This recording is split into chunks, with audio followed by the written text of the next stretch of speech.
Hello boys and girls, ladies and gentlemen, welcome back to some more Battlefield 1 gameplay recorded during the Gamescom 2016 Squad Plays event in Germany, Cologne. My team did have a lot of good tank players and also pilots, so I kind of stuck to the ground, so to say, doing my normal kind of infantry style of combat.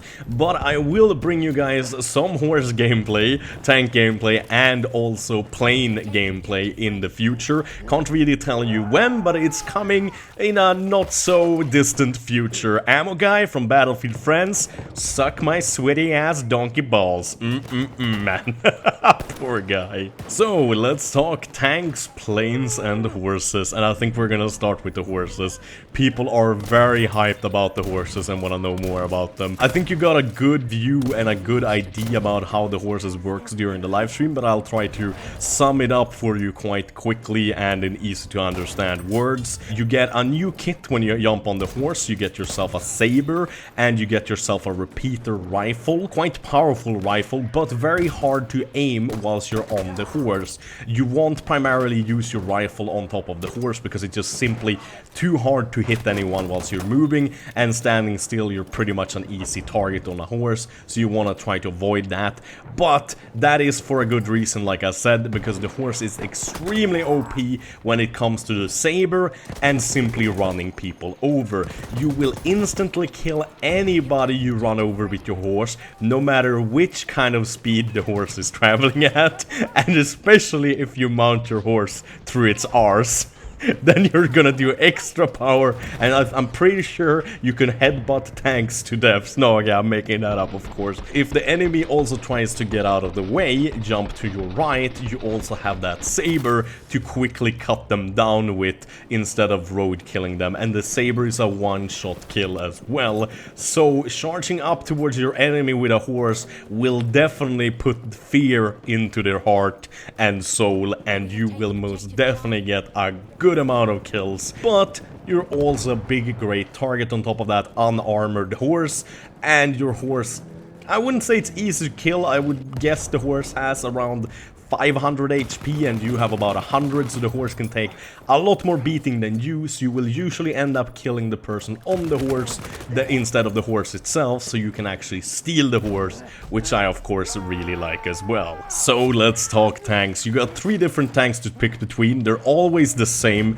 no matter what country you pick to play as on the multiplayer. You got the landship, which is British, you got the light tank, which is French, and then you got the German heavy tank. These 3 standard tanks actually all have 3 different loadouts you can pick between, so 9 customization options in total for all of the tanks, which means you can personally pick exactly the kind of tank you want to play to have as much fun as possible, or that you need to pick to ensure victory for yourself or your team. Those tanks include such tanks as the Siege Breaker, which spots a lot of seats in the tank. The tank can take extra damage, so you can simply bring yourself and your squad behind enemy lines and try to break their defense line, so to say. Just kind of like how tanks were used to break the stalemate of a trench warfare during the First World War. Then you have tanks such as the Flame Tank, quite self-explanatory, but you got 2 flamethrowers on it,